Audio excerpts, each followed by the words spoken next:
Hi there. I'm CJ Miller. I'm in Shreveport, Louisiana. Across the Red River is beautiful Bossier City, Louisiana, and always lots of fun things to do. But tonight I went with a friend of mine, and we went to the preview showing of Masters of the Universe. Um, so yay! um, when I was in fifth grade, is when I discovered He-Man. It was the afternoon afternoon cartoons. We come home from school and they would be showing some cartoons for kids in the afternoon. There'd be the He-Man, and of course there'd be Transformers, and those two primarily. And what I remember is that not only were these action-filled cartoons, but there was a through line. There was almost a soap opera type continuity through it. And He-Man is one of those things that you know, it didn't always matter when you were playing with your action figures with your friends, or usually like me by myself. But and or whatever. But in this case, He-Man was particularly interesting because yeah, I do seem to remember that, and it could be a Mandela effect thing, but after I saw the movie tonight, I do seem to recall that his mother was from Earth, and so he did have ties to Earth.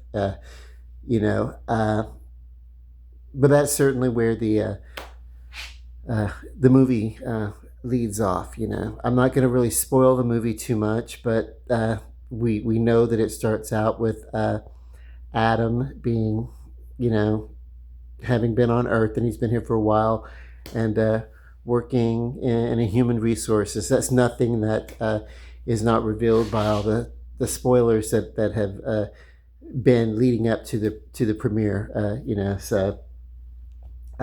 But so it's kind of cool. Uh, and okay, uh, so this movie is doing something a little different. We had a movie in the mid 1980s based on the franchise Masters of the Universe that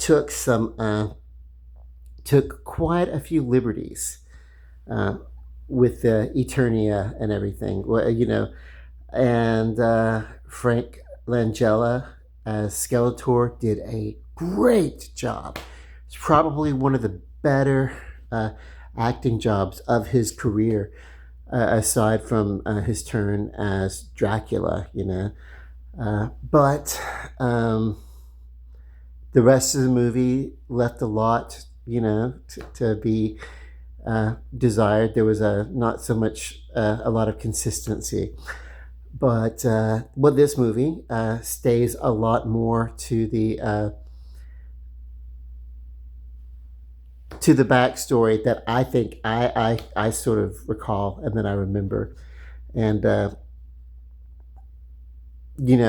not only that, not only does it stay true to uh, some of the cartoons and some of the characters, um, which there were so many different characters, you can't really bring them all into a story like this. But there was a good representation of them. I would have liked to have seen a little bit more of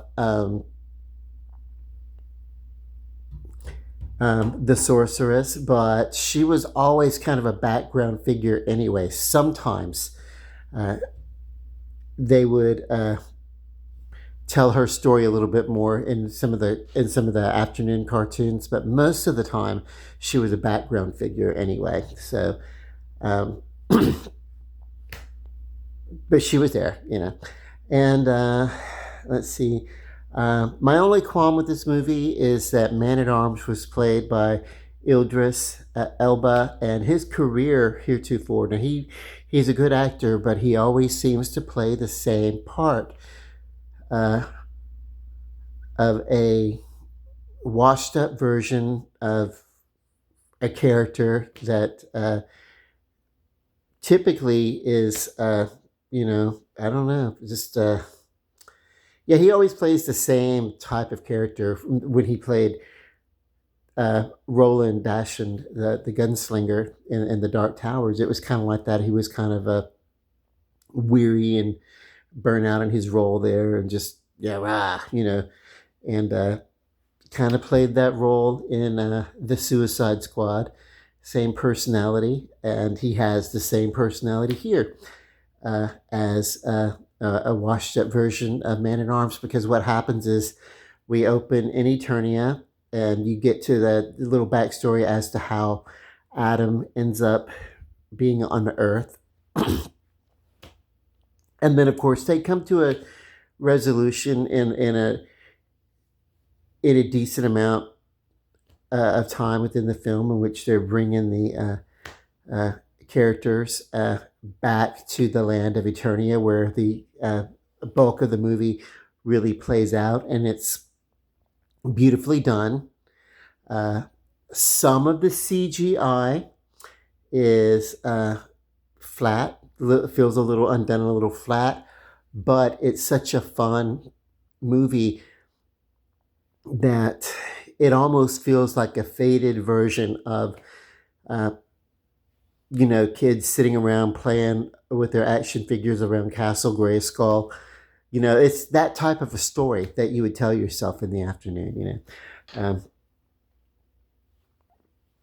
But yeah, the characters, they related. There was a, they because it wasn't just an action figure or something like that. I mean, these cartoons, they did try to talk about on a topical level anyway, some sort of continuity that kids would follow along with, because there is that thing when you get to be a little episodic about this happens here, and then later on there's a callback to it in a future episode or something like that. Then you know that in the TV show, the cartoons, that Tila was Man at Arms' adopted daughter.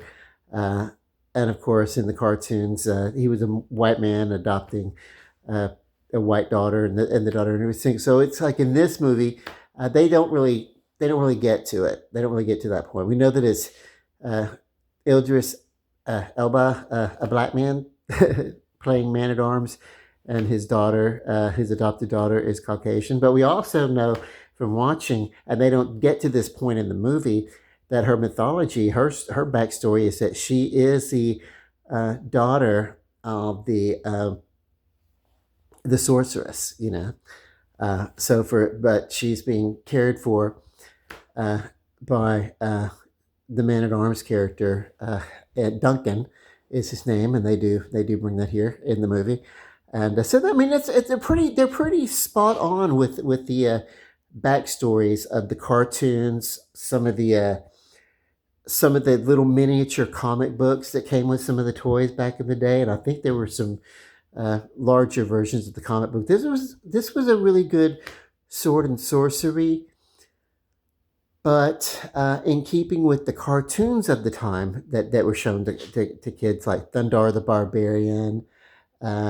He-Man was kind of like a response to that, basically. And it was a sword and sorcery, but instead of set in the past, it was set in the future. That was Thundar the Barbarian. And in this one, it's actually set in another dimension, or another. And they don't call it another dimension. They just what they do is, in this movie, they fold space, and so they go through a space warp. But apparently, it's in the same universe, but just another it's just far away, another place. But and there is it's interesting. I think you're really going to enjoy it if you enjoyed the 80s cartoon and the toys and that whole franchise from Mattel, all that. Then I think you'll enjoy the movie. If you're not familiar with it and you're seeing it without the benefit of nostalgia and remembering and everything, you might think that it's an interesting enough movie, because what this movie did for He-Man is what the Barbie movie did for Barbie. But in a less, it was very playful, it didn't take itself too seriously is what I mean by that, and it really kind of leaned a lot on nostalgia. And you know, so whereas Barbie just was really good. It's almost like, they looked at that and they said, well, what can we do to He-Man and the Masters of the Universe franchise? But what can we do that's not going to make it you know, if Mattel and the Barbie movie and everything like that that came out, if that was about what Barbie meant for girls and expression of the feminine role in society throughout play and throughout identification and how women grow up for that and everything, then that is kind of what this He-Man character does for men and boys. Kind of exemplifies, hey, you in your playtime, how you are taught to, these are, how are you taught to think of masculine roles and what a man is and everything like that. And all the while they're doing that, though, they're having so much fun with the Masters of the Universe effect in pop culture throughout the 80s and 90s. And that includes a nod and a wink, and sometimes just a straight out joke about, I mean, the way that, you know, uh, adolescent and pubescent boys will sit around and joke all the dirty jokes. Uh, you know, they're there in this movie. In the most innocent of ways. But yeah, you're gonna get some you know playground humor. In this. And yeah, it's gonna take you back to yeah, your early teens or whatever. Or whatever. I don't know. It's like, uh, it's great, but it's a way that you like, when you're uh, it's kind of like how, and almost of a fail, in some cases where you were given these toys, these versions of dolls, but they were called action figures, and they were all like muscular and jacked up and everything. And they kind of talk about that. How everybody in Eternia is muscle bound. Everybody, all the characters, and yeah, they're just that way. They don't have to work out. And here we have like this character Adam on Earth, kind of being, having to work out in a gym. He's having to work uh, to get to where he wants to get, and even still falls short in a gym full of like muscle heads or whatever. So but yeah, so it kind of really explores in the way that Barbie uh, explored femininity and those roles for girls and how they're taught and how they're exemplified. This is, kind of what this movie did. Is it will do that for boys and men who grew up and everything like that, nostalgia and everything like that. Just the expectations of self-image and how you're supposed to be all that and everything. So and it has fun with it. They have fun with it. It's not too serious, but yeah, it's because you're like, oh, okay, whatever, Uh, but you'll pick up on it. You'll pick up on the subtext. Uh, but in a way, it's almost acknowledging uh, the the flip on that is that you know unwittingly it is one of the most homoerotic franchises in pop culture. Not that it was meant to be, and He-Man wasn't gay and anything like that, but just it's just I don't know. There were just ways that twist off that that people have made jokes of it, and those jokes, they show up. And yeah, and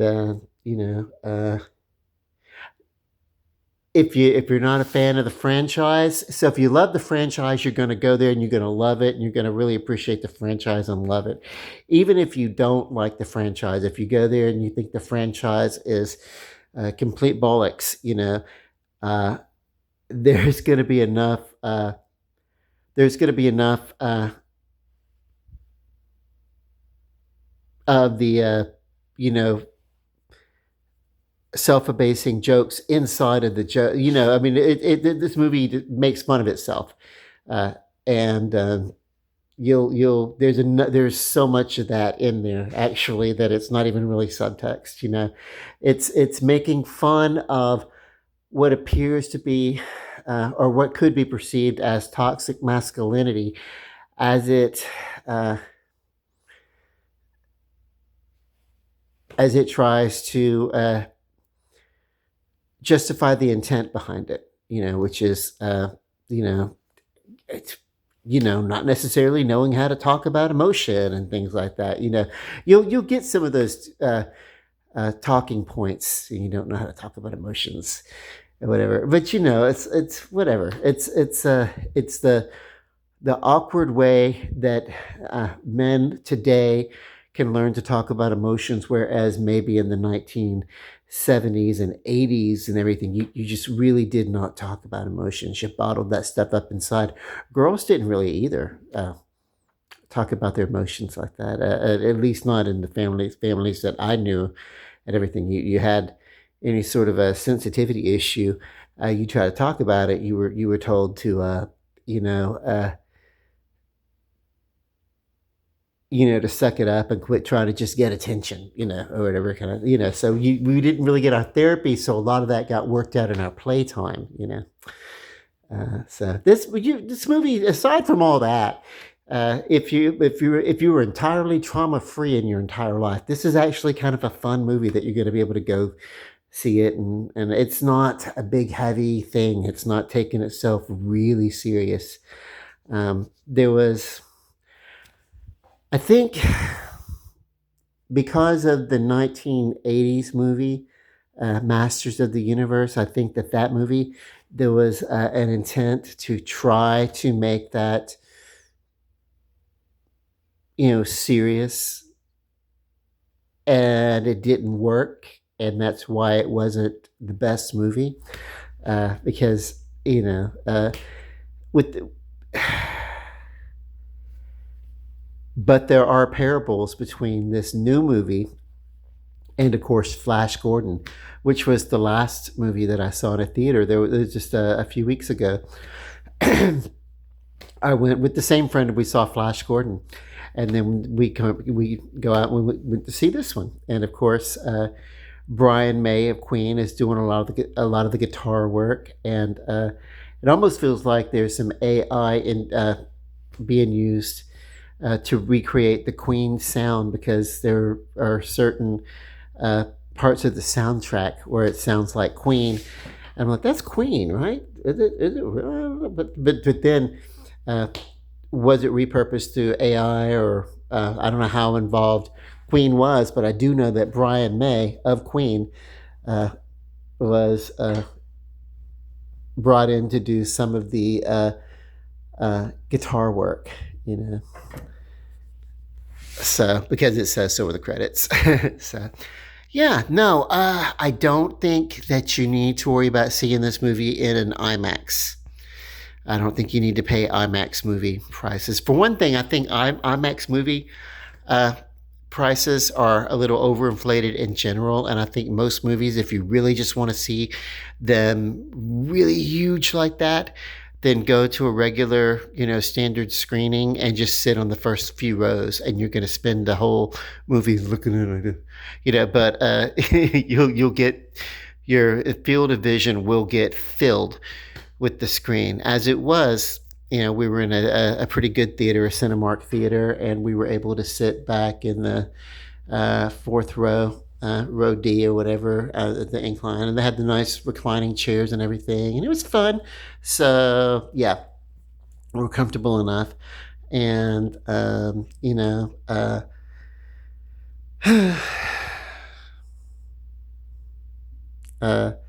yeah. Uh, the movie's a good movie. The movie's a good movie. If you're not a diehard fan, now I wanted to go see it because I just wanted a fun movie. We because we saw Flash Gordon, uh, and a special revival of the film or whatever, and then we knew this one was coming out. I thought it would be really fun to be able to see both of them and see how they compare, and they do well. They do well. They would make a good double feature. By the way, if you could do a triple feature if you wanted to, you could do. Uh, the original Masters of the Universe and this Masters of the Universe, and you could do the Flash Gordon movie. They're all going to play well together, you know. But yeah. And, you know, if you like a little bit of eye candy with your beefcake, you're going to get some of that in this movie too. But it's all presented in a very natural way. Uh, yeah, I mean there are some shots in the movie that are meant to let you get an eyeful, but uh, it doesn't hit you over the head with it in any sort of great vulgar manner and that would make you not want to take your kids to see it. If they're younger kids, those kind of things are just kind of gonna wash over. You know, they maybe won't get it. Some of that stuff, but it's not. There's not offensive. There's nothing in here that I'm giving a warning to that says maybe you ought to not take the kids to see it. If they're super young children, like 3, 4 years old or something like that, it's a 2.5 hour movie. If you can get your kid to sit down for 2.5 hours, do that. But really, it's probably for the adolescent and up. You know, like 8, 9, 10 years of age, they're probably fine to go see this movie. I wouldn't necessarily take kids, 3, 4, 5 years old, because I think, they might get bored. I don't know. They're your kids. Take them, do what you want to do with them. I don't know. I would not want to go to a movie that's 2.5 hours and be responsible for a small child. That's me. But anyway, it's a fun movie. I had a fun time. So this is going to be, and I rate my movies based on how much I would spend to see it. And so this one is going to be rated capital S for standard with the D behind it, meaning that, it'd be fun. If I wanted to, it's a good buddy film, so I would pay for the extra ticket so my buddy could go see it too. If my buddy just wanted to, I would buy the extra ticket price or whatever. It's fun. It's fun. It's a movie that doesn't take itself too serious, but it kind of does lean into, hey, by the way, this is, I don't know. It's the movie itself is uh, it does kind of examine uh, masculinity, male roles, and particularly how males relate to each other. This is not really about how men relate to women. This is not uh, a gay baity film either, but because the franchise itself is like that, the franchise itself is very male driven. The cartoons and the action figures and stuff like that. Uh, you know, and so um, this movie is about those types of relationships, and it's really fun, and it's not intentionally like uh, homoerotic, or there's no real, uh, you know, gay baiting or anything like that. It's one of these things that if you want to see it, those things you'll see it, but it's very open ended, So there, and I think I don't think there's too much in this movie. It's very safe. I don't think there's too much in this movie that's going to be overly offensive, um, especially not, and it shouldn't be in today's modern idea.